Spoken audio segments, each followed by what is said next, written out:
Coucou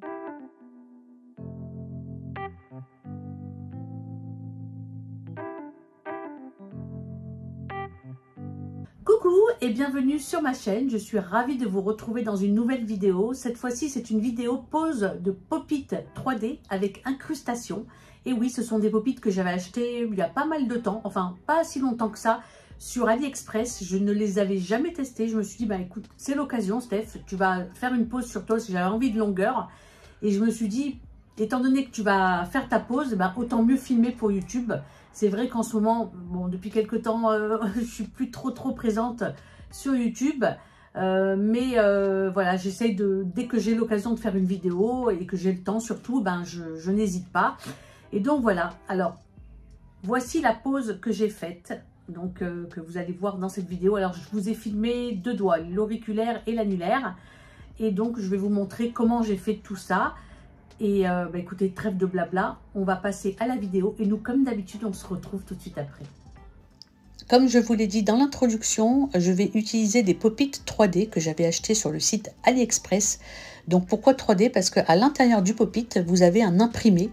Du coup, quand vous allez appliquer votre gel coloré, de préférence, c'est mieux comme ça, c'est pas la peine de surcharger avec une couleur par-dessus. Il vaut mieux prendre un gel coloré pour qu'on voie bien le dessin. Et donc, une fois que vous allez l'appliquer sur l'ongle et le démouler, ben vous allez avoir l'imprimé qui va être sur l'ongle, tout simplement. Donc, pour ça, ils sont bien. Par contre, le petit inconvénient, c'est qu'il n'y a pas de numéro sur ces pop-it. Du coup, il faudra que je trouve une solution pour remédier à ça parce que c'est vraiment une galère. Mais à part ça, autrement, j'ai adoré ces pop-it. Mais pas pour des incrustations, juste pour une pose unie, simple. Donc là, j'ai choisi la taille de mes pop-it, tant bien que mal, hors caméra, parce que sinon, ça aurait pris un temps fou en filmant cette étape. Et du coup, toujours le pop-it le prendre plus grand que son ongle, parce qu'il faut penser que c'est un moule et que le dessus va se retirer, donc il faut faire attention à ça.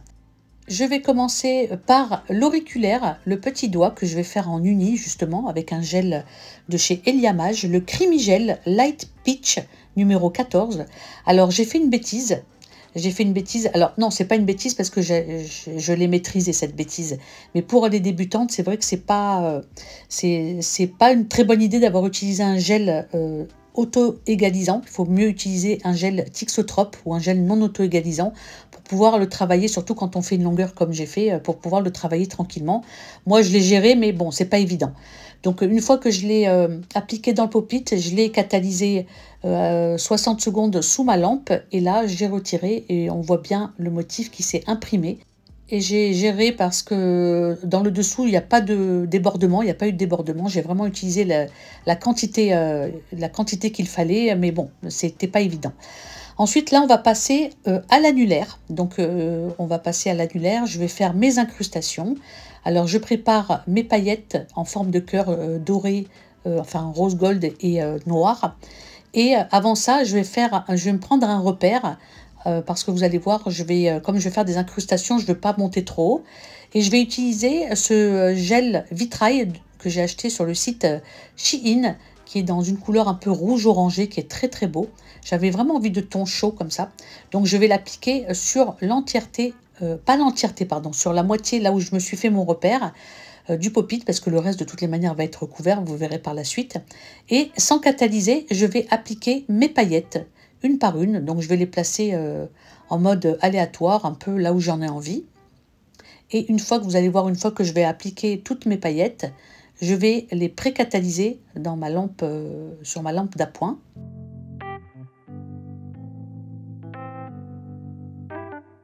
Je les place correctement, je n'hésite pas à retourner mon pop-it pour voir si c'est OK. Et là, vous voyez, je pré-catalyse genre 5 secondes. Et je vais remettre une fine couche, pareil, de vitrail sur ma déco que j'ai fait déjà, pour donner un peu plus de profondeur. Et là, je vais carrément appliquer des feuilles d'or, encore dessus, par-dessus. Donc après, ça, c'est vous, comme vous le voulez. Moi, j'aime bien mettre des gros morceaux, j'aime bien avoir ce fond un peu doré. Parce que le rendu, vous allez voir, il est vraiment très beau. Et donc, une fois que je suis satisfaite, je pré-catalyse encore sur ma lampe d'appoint. Et là, je vais utiliser le Strong Builder Clear de chez Praia Nails. C'est la marque de Coup de Mimi. Et je vais protéger, du coup, toute ma déco et je vais en mettre également au niveau de ma plaque d'ongles, là où il n'y a rien, pour coller mon pop-it. Donc je place mon pop-it au niveau des cuticules et je fais comme un effet de balancier, comme si j'allais poser des capsules américaines, et je précatalyse. Je retourne pour voir si ça a débordé. Vraiment, c'était très léger, donc avec mon liner, j'étale bien ma matière et j'ai catalysé 60 secondes sous la lampe.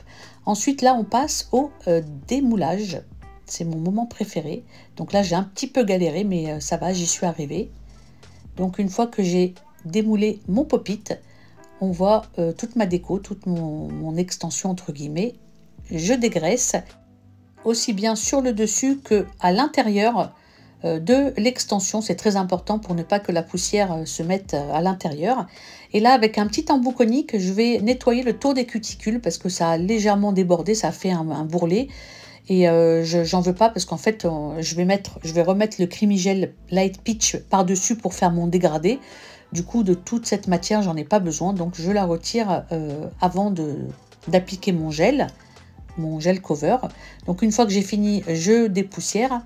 Et puis, je vais légèrement limer pour affiner là où il y a ma plaque parce qu'il y a le gel transparent. Et puis, je veux pas autant d'épaisseur. Donc, je lime tout l'excédent de gel. Une fois que j'ai terminé le limage, ce qui a été assez rapide parce que j'avais pas mis trop de matière, je dépoussière. Et là, je vais appliquer le Creamy Gel Light Peach numéro 14 de chez Eliamage que je vais dégrader sur mes incrustations. Donc, j'applique une fine couche de glissement. Je vous conseille vraiment de vous appliquer à cette étape, c'est la plus importante. Comme ça, quand vous allez appliquer votre bille de gel, si vous avez bien mis la couche de glissement, il n'y a rien qui va dépasser, rien qui va déborder. Ça va être vraiment un jeu d'enfant en fait. Donc là, j'ai appliqué ma bille de gel et avec mon pinceau, je fais des petites pulsions et j'appuie légèrement sur le gel et je le place autour des cuticules sans les toucher. Je me rapproche mais sans les toucher.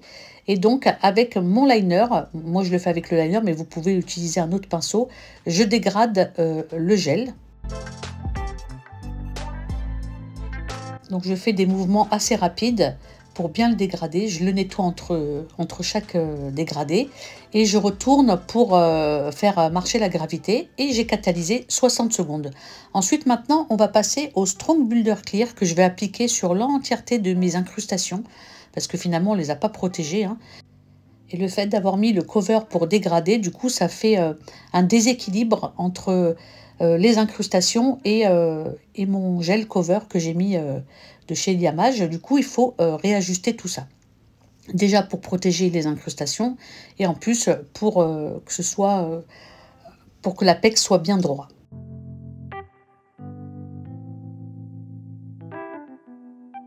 Une fois que j'ai terminé, j'ai catalysé 60 secondes et là, avec un pad imbibé d'alcool à 70, je dégraisse l'ongle sur le dessus et aussi à l'intérieur pour ne pas que la poussière se niche dans l'ongle. Et on va passer à l'étape du limage. Donc j'ai commencé à limer une des parallèles, ensuite le biseau et l'autre parallèle.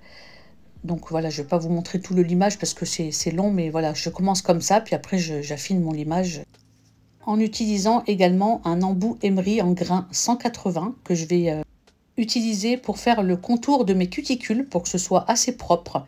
Moi j'aime bien utiliser cet embout, le petit, parce qu'il est précis, il a plus de précision et je trouve que le rendu est beaucoup plus joli. Donc on a plus accès, on risque moins de se faire mal qu'en utilisant une lime et donc moi j'aime bien utiliser cet embout. Ensuite, une fois que j'ai terminé mon limage, je vais passer un petit coup de buffer, puis une brosse imbibée d'alcool toujours pour retirer toute la poussière. Et donc là maintenant on va passer à la déco. Maintenant qu'on a fait la construction et le limage, on passe à la déco. Donc on va commencer par l'auriculaire. Je vais appliquer ces flex qui ont une jolie couleur orangée, donc qui va très bien avec la pose. Donc moi, qu'est-ce que j'ai fait? J'ai pris de la finition que j'ai mis autour des cuticules, que je dégrade un peu, et je vais appliquer mes flex par-dessus, que je vais catalyser uniquement, on va dire 5-6 secondes, pas plus, pour ensuite finir avec la finition sur l'entièreté de l'ongle. Donc moi, c'est comme ça que je fais pour les faire tenir et ça tient super bien. Donc une fois que j'ai appliqué mes flex, j'ai catalysé 5-6 secondes et là, on va appliquer la finition sur l'entièreté de l'ongle. J'ai utilisé la Ultra Brillant Finish de chez Ongle 24. Je trouve que cette finition est méga brillante et 4 semaines après, ben, la brillance est toujours là. Comme quoi, des fois, il n'y a pas besoin d'aller chercher bien loin pour avoir des bons produits. Et j'en suis très contente de cette finition. On va passer maintenant à l'annulaire. Donc pour l'annulaire, je vais avoir besoin de billes caviar, de strass. Donc j'ai déjà choisi mes strass que j'ai mis sur ma plaquette Anelart. Je vais également mettre un peu de finition sur ma plaque Anelart pour diluer, pour mélanger mes billes caviar, pour qu'elles soient bien imprégnées. Et donc j'ai utilisé ces strass un peu dans les tons de mordoré, qui sont très très belles.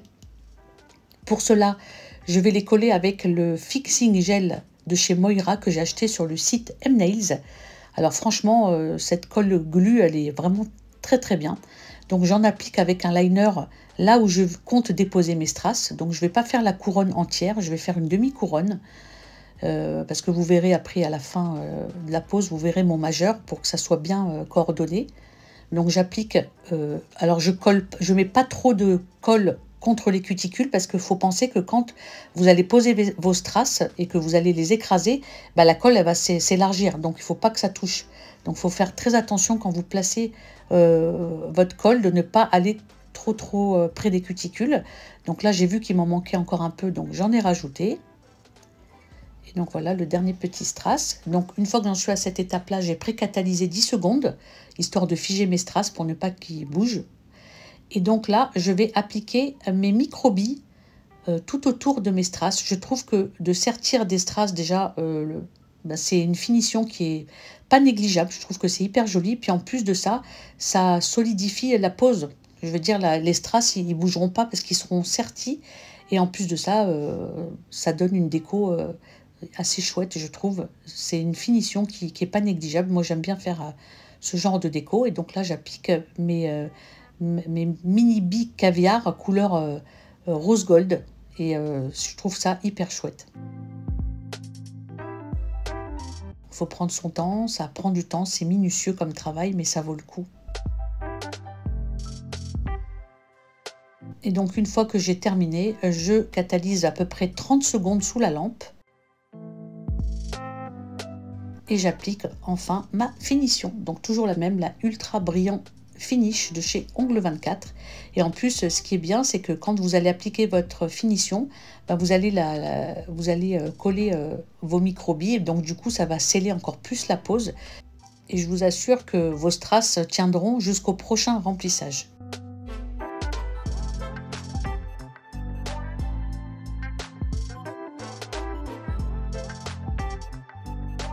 Donc très important, le moment d'appliquer la finition, il faut vraiment jouer avec le fil de lumière. Et une fois que j'ai appliqué ma finition et que j'ai catalysé 60 secondes, le dessous de l'ongle, c'est très important de protéger les incrustations. Et on finit avec de l'huile à cuticule que j'ai appliquée autour des cuticules. Et avec un pad sec, je lustre mes ongles comme d'habitude et je vous laisse admirer la pose. C'est une pose que j'ai adoré faire, franchement. Et comme je vous dis, ces pop-it-là, utilisez-les que si vous voulez faire une construction unie, pas des incrustations parce que ça servira à rien, on ne les verra pas. Autrement, j'ai adoré ces pop-it.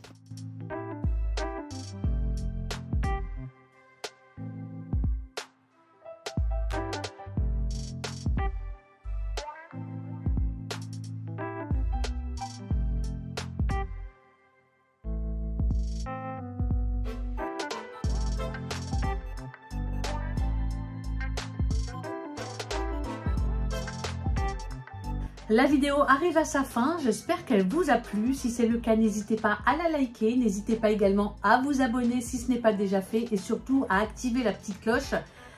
Comme ça, YouTube vous avertira dès que je poste une vidéo.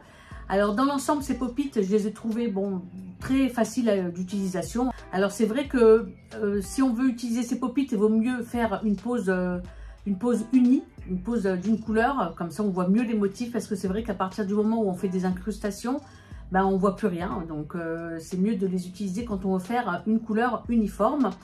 À part ça, aussi une chose que je ne ferai plus, là je ne sais pas pourquoi, je ne sais pas ce qui m'a pris en fait. J'ai utilisé un gel auto-égalisant pour faire une aussi grande longueur. Je vous conseille quand même quand vous faites une longueur de ce style d'utiliser un gel qui n'est pas auto-égalisant. Un gel qui va se tenir, comme ça vous pouvez mieux le travailler, vous pouvez mieux répartir votre matière. Et surtout au niveau des côtés, des parallèles, ben c'est vrai que quand on tourne et qu'on travaille à l'envers, le gel, ben, il a tendance à se concentrer sur le milieu. Du coup, sur les bords, après, c'est compliqué. Comme il s'auto-égalise, c'est compliqué. Donc voilà, c'est un conseil que je vous donne. Utilisez un gel, soit un gel thixotrope, soit un gel non auto-égalisant, tout simplement. Mais écoutez, sur ce, je vais vous laisser. Je vous fais des très très gros bisous et on se dit à la prochaine fois. Bye bye!